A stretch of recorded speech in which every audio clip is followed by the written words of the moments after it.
Hi, this is Scott Garibay, and today we're going to talk about Dungeons & Dragons 5th Edition, and we're going to talk about when you can laser focus a story to meet someone, one of your players, at a very specific, very personal part of their lives, and help them to be seen in a way that is accomplished in incredibly few forms of art, and to put in front of them a story that reflects themselves back to them in a way that can really bless them and allow them to take joy in some of their choices in truly a way that is unprecedented in any medium but tabletop role-playing games. So let's talk about this. All right. So this recently happened to me, not in a tabletop role-playing game, specifically in an old antiquated relic form of storytelling, which is television. Compared to tabletop role-playing game, stories, they're just so antiquated, right? But a broken clock is right two times a day, right? And when it's right, it can be really helpful, right?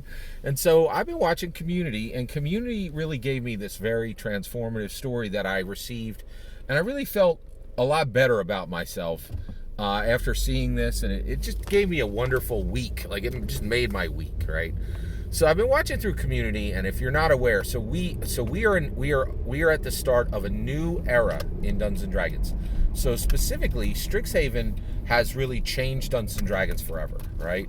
Basically, the last 47 years of Dungeons and Dragons through 1E, 2E, 3E, 4E, and through the first 7 years of 5E were focused on combat, and we got mechanical complexity in combat, right? That has really never happened before in the deep end of the pool. We've had very shallow mechanical complexity and interaction, but Strixhaven, like, it's amazing how deep Strixhaven is going into mechanical complexity. And what happens when you go into mechanical complexity on interaction is so vastly transformative to us as people over what happens when you go into mechanical complexity at mechanical complexity for combat. It's amazing. Let me give you an example. So one of the things is I've been getting some comments, and people are like, Scott, there's no mechanical complexity needed for role-playing. Wrong. WRONG. Wrong, wrong, wrong, wrong, wrong. Okay? So first of all, combat is not a special pillar. It's just one pillar. All the pillars are of equal importance, right? Now, I will admit, for 47 years, we gave massive importance to Dungeons & Dragons combat. Gary knew this was going to happen. I'm convinced. It's my humble opinion. Gary knew this would happen, right? We're human, right? And just like our cultural evolution, right? First we hit each other with sticks. We don't do that anymore, right? We don't really have wars anymore. We have some skirmishes that the media calls wars, right? We're way more advanced. America just finished a war where it had 0 MIAs, like the Afghanistan war. There were 0 American MIAs. We are hitting each other with sticks is old and boring, right? It's not what we're doing as humans anymore, right?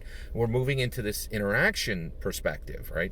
And Dungeons and Dragons is saying, we've mastered combat. It's an important part of the game. We've mastered the mechanical complexity of it. But think about the mechanical complexity. This Strixhaven is a hinge on Dungeons and Dragons, right? And it's terrified a whole bunch of commentators. They're like, oh, you cannot mix this peanut butter with your chocolate. Make sure you do not get Strixhaven mixed into your regular game, because terrible things will happen. And what they don't understand is they're like, it's so powerful, you can't mix it in, right? And like, just tons of Fry Minis, Dungeon Dudes, like just Davy Chappie, they're all like, oh my gosh, I'm so frightened by Strixhaven, right? And the reason why they're saying this is they're thinking about balance within 5th edition. What they don't understand is Strixhaven is balancing the pillars across every edition, right? They're saying, yes, these Strixhaven backgrounds are way overpowered from anything in 5th edition, and the reason why is we need to get the interaction pillar equal to the combat pillar, and the combat pillar has been worked on for 47 years, not just 7 years of 5th edition, right? But for 47 years, since 1974, right? And so basically, I get it. These commentaries, these D&D, these YouTube commentators, if you are, and I get it, this is highly complex. This is the deep end of the pool, right? If you think that the balance for Strixhaven extends back to 2014, the beginning of 5th edition, it will terrify you. If you understand that the balance being accomplished in Strixhaven for the interaction pillar goes back to 1974, then you understand it, all right? And I will admit, I think the vast majority of people don't understand Strixhaven. I think the vast majority of dungeon masters and players don't even understand what Dungeons & Dragons is, right? It's unbound identity and unbound immersion. And the vast majority of players have no idea that. They'll understand it later, right? Like, and so I have to be patient, and I'm trying to be patient. Thank you for your patience with me on me being patient, because I'm not always patient. All right, so basically, what you have is so like, look at this, right? You have friend and beloved, right? And one of the things I think is fascinating too is there's Dungeons & Dragons 5th edition dungeon masters who have not bought Strixhaven, have listened to a few commentators and think they understand what's happening, right? So friend and beloved, right? Beloved has massive mechanical implications. You get multiple inspiration if you have multiple beloveds, right? Now, one of the things people are like, oh, so if you're, if you and somebody are, together and, and there's intimacy, right? Like, then you get all this, and so it's encouraged, So here's what I'm saying, right? The first day I saw this, I was like, oh my gosh, this is supporting polyamory. The more I read, I realized at no point does it say beloved is confined to romantic relationships. So a good example of this is Harry Potter, right? So Harry Potter knows Neville Longbottom. Neville Longbottom is a friend, right? But I'll tell you right now, I think that Harry has both Ron and Hermione as beloved. Harry was never intimate with Hermione or Ron, but they are beloved. And I think beloved means I would sacrifice my life for this person. That's my wife. I'm not going to give up my life I would give up my life for my kids and my wife. Like, if, I would, take if there was anything that ever threatened their lives, I would put myself in harm's way without even thinking about it, right? Of course, we never know what we're going to do until it's there. But I believe, and I'm constructing my life so that there's nothing I won't do or give for my wife. Like, full vulnerability. There's no plan B. Like, if it doesn't work out with my wife, I'm destroyed. I'm done. And I've constructed my life so that if it doesn't work out with my life is dirt. Nothing good is going to happen in it, right? There's no plan B. I'm all in, right? And that is, in my opinion, where Harry and Hermione's friendship elevated to. They were willing to sacrifice anything for those beloveds. And there was no intimacy, there was no romance involved in that. Now, of course, later, and I'm talking book 6 and before, right? There is a romantic connection that happens between Ron and Hermione later. But the reality is, I think they had that beloved status across all three of them in every direction. And that's why those books are so special, right? And if you're going to understand what's happening in Strixhaven, you need to understand the difference between friend and beloved. And guess what? When you start pondering that, right? When you start pondering that, you're thinking about heart, soul, spirit, dedication, sacrifice. This has nothing to do with cutting a goblin in half. This will change you. This will transform you, right? This is a different level, right? And this is why, legitimately, so many of these commentators are terrified of Strixhaven. They're like, hey, I've been able to, just deal with this, complex. I really like talking about the difference between a great sword and a long sword being 1d6 and 1d8. I don't want to look at myself and have to learn about humanity and learn how to interact as a human being. I don't want to have to myopically look at what makes human beings tick, what is in their minds, what is in their hearts. That would change me as a person. I don't want to do that, right? And I have much sympathy for them. I do. It is scary, right? This is a new door. This is a massively important hinge that is opening in Dungeons & Dragons. And it leaves everything behind. It is so important in Dungeons & Dragons 5th edition. Strixhaven is like no book ever printed in Dungeons & Dragons, and it is the second opening of Gary's legacy. The first was combat, the second is interaction, the third will be exploration, right?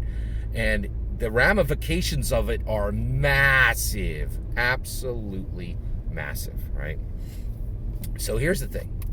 Community in Season 2, Episode 10, Mixology Certification, it showed Troy, okay, and he gets his 21st birthday and they go to a bar, right? And he follows Britta and Jeff and Chang and Shirley and Pierce and Annie around, and they're all drinking all night, and he has to wait to drink at midnight, right? Because that's when his birthday is, right? And he watches them all, and he's like, oh my gosh, drinking is terrible. It does nothing for anyone and destroys a whole bunch of lives. And at the end, he orders a 7 and 7, and he leaves it undrunk, right?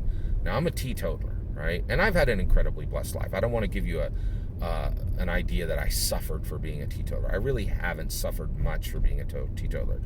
But there have been a few times where people have laughed at me or said, you know, how can you be an adult? You've never drunk you've never even drunk a beer, right? Well, just so you're aware, I have 4 biological grandparents. I met one, right? And that relationship was incredibly fraught because my parents raised me as Protestants and my grandmother was Catholic. So it was a very uncomfortable relationship, right? The other 3 grandparents I had, they had addiction problems so strong that I never met a single one of them, right? So for me, being a teetotaler, it's a big deal. I need to not drink. Because I'm pretty sure it's in my blood, right? And so when I saw this story say, hey, you can be a cool, competent, likable person and never drink, and that for some people, not drinking is the best choice they can possibly make, and really, it's not a deficit. I had never seen that said before. We, as Dungeons & Dragons 5th edition masters, especially now that we're moving into this new interaction phase, we can tell these incredibly beautiful, very, very personal stories, and we can do it much more accurately and much more frequently than Community, which was never written for me, right? It was written for a whole bunch of people, and the reason it struck me is they did 6 seasons or whatever of Community, and so one of the stories just resonated incredibly personally. It was like a broken clock being right twice a day. So this antiquated storytelling engine really hit me where it mattered. But since we know our players, we can make these kind of transformative stories happen, and with a tool like Strixhaven, which makes everything that came before it like just the simplest, shallowest end of the pool, right? And now that we're moving into this much more complex, much more transformative era of Dungeons and Dragons, we have this ability, and for some of us, if you're a master dungeon master, we kind of have a responsibility to elevate the medium and do this for our players. So I have to say thank you to the Russo brothers and to everybody connected to Community. I'd never seen myself reflected back in somebody saying, hey, if you're a teetotaler, you're not some weirdo who never drinks at a party. You actually probably have more wisdom than the people who are drinking at the party. I've never seen that before, right? It was just really special, and it really helped me, right? You, as a 5th edition dungeon master, right, dealing with people who understand the legacy all the way back to 1974, and dealing with people who care about today's cultural issues, not just people who are like, I want to make sure that I'm, that don't care about what's happening in the world today and don't connect that to their Dungeons and Dragons game. We have this unique, incredible opportunity, and I think for a few of us, for a small number of us, a duty to transform people's lives with these incredibly targeted, special, transforming stories. Well, that's my opinion. I'm willing to hear you. Let me hear what you have to say in the comments below. Please consider liking and subscribing, and have a wonderful millennium.